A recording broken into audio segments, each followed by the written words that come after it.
incluso deformidades en los organismos. Pero no fue así, con lo que de pronto nos dimos de bruces con el misterio de la existencia de unos organismos vivos que vivían en un entorno contaminado que parecían no verse afectados por la radiación. Así que empezamos a investigar en busca de una explicación. Y al ver que la fauna y los organismos que vivían allí seguían creciendo y multiplicándose, nos preguntamos si sería posible que la exposición a la radiación pudiera tener efectos beneficiosos en la adaptación de esos organismos.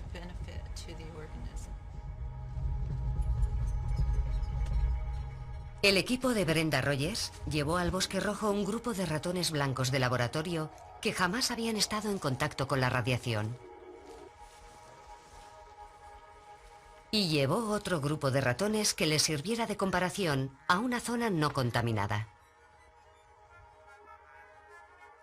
Los ratones recibían a diario una dosis de radiación gamma, aproximadamente 1000 veces superior a la normal.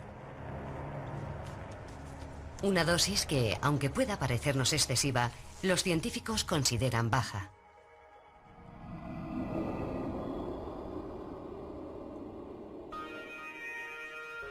Fin de la primera fase del experimento. 45 días después llevan los ratones a Slabutich. Brenda somete a los dos grupos de ratones a una violenta dosis de radiación. Les administra un Gray y medio, dosis suficiente para provocar innumerables roturas moleculares, sobre todo en los cromosomas. La diferencia es que esta vez la dosis se administra en fracciones de segundo. ¿Resistirán mejor esta irradiación violenta los ratones que han permanecido en la zona no contaminada del bosque? Queríamos saber si una radiación de un Gray y medio causaba menos daños en el ADN de los organismos que habían sido expuestos a una radiación de nivel bajo que en el de los que no habían recibido radiación, porque sabemos que una radiación de un Gray y medio es suficiente para romper el ADN. Brenda Rogers esperó un día, 24 horas claves en el desarrollo del experimento. Los organismos de los ratones combatieron contra las numerosas roturas moleculares causadas por la radiación. Los resultados fueron muy interesantes porque se produjeron roturas de cromosomas en los animales que no recibieron una dosis previa de 10 centigrays, como era de esperar tras recibir una radiación de un Gray y medio.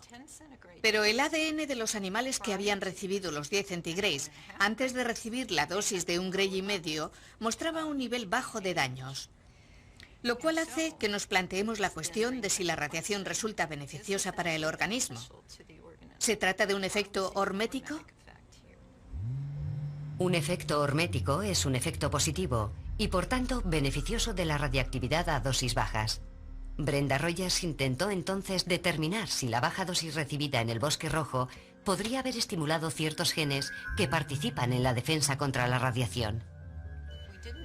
No constatamos un cambio o un aumento de la respuesta en la reparación de genes, como podría haber sido de esperar. Por el contrario, observamos una modificación en la regulación de los genes responsables de eliminar los radicales libres. Los radicales libres de las moléculas rotas debido a una exposición violenta a la radiación gamma se eliminan de una forma mucho más eficaz. Y lo que es más importante, desaparecen rápidamente, antes de tener tiempo para destruir los cromosomas. ¿Existen estos mecanismos desconocidos hasta ahora y descubiertos gracias a los ratones en otros animales? ¿Explicaría esto su insultante buena salud? ¿O por el contrario hay otras especies que, como les ocurre a las golondrinas, se van debilitando hasta desaparecer discretamente? Aunque muchas de estas preguntas deben aún ser respondidas en Chernóbil, estudiar los efectos de la radiación en el ecosistema sigue siendo complicado debido a un factor que ha demostrado ser fundamental: la ausencia del hombre desde 1986. Sergei Gashak es uno de los pocos científicos que estudia sus consecuencias.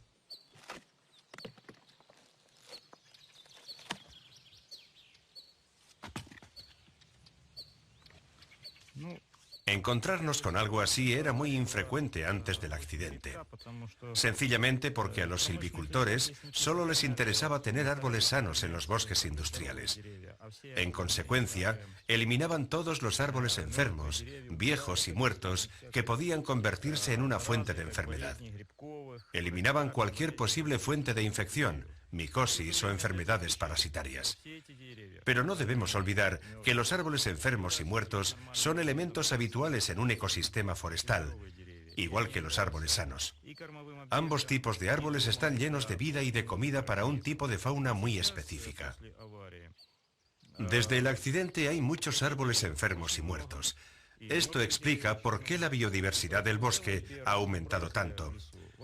Un ejemplo de ello es la aparición de murciélagos, muchas especies de insectos y de aves y mamíferos que viven en los árboles viejos y huecos.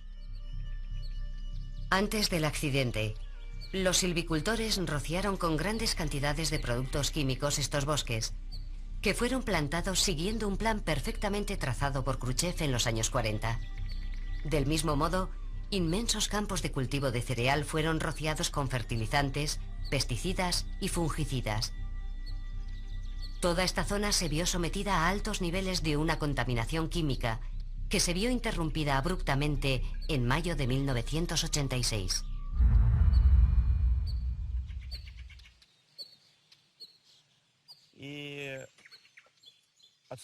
La marcha del hombre y la ausencia de sus actividades tuvieron un impacto muy positivo.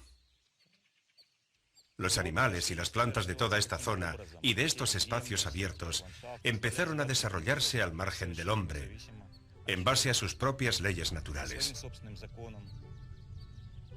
Ahora estos bosques son más ricos que antes y tienen una mayor biodiversidad que cuando el hombre vivía aquí.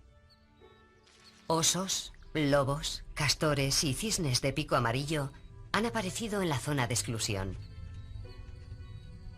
Esta multitud de nuevas llegadas a la zona de exclusión tiene una consecuencia muy natural: un aumento de la población de depredadores, y en concreto de grandes carnívoros.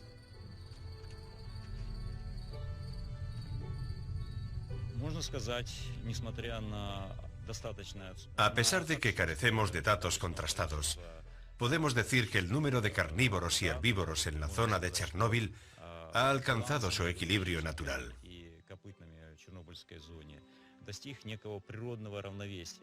Ahora su número está perfectamente compensado con la vegetación existente, que es a su vez un recurso para los herbívoros. La tríada vegetación, herbívoros y carnívoros ha alcanzado el equilibrio que necesitaba esta región.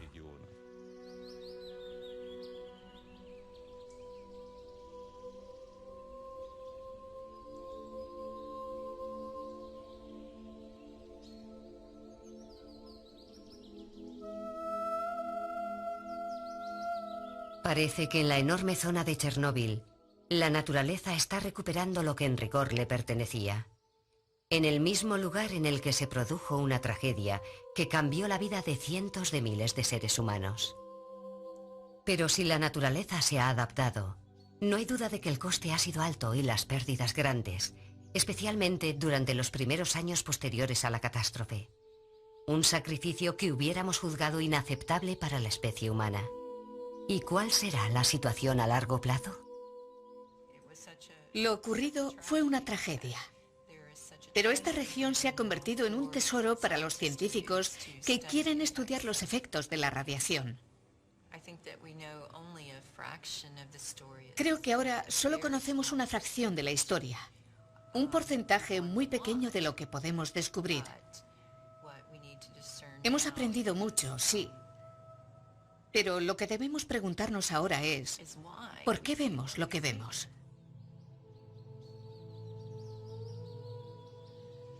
Ahora hay grandes proyectos para construir nuevas centrales nucleares, así que debemos ser conscientes de cuáles son las peores consecuencias de la energía atómica. Y esta es una oportunidad única para saberlo. Paradójicamente, la zona de exclusión de Chernóbil podría volver a verse amenazada. En primer lugar, debido a la situación política altamente inestable que se vive en Ucrania y a la falta de recursos.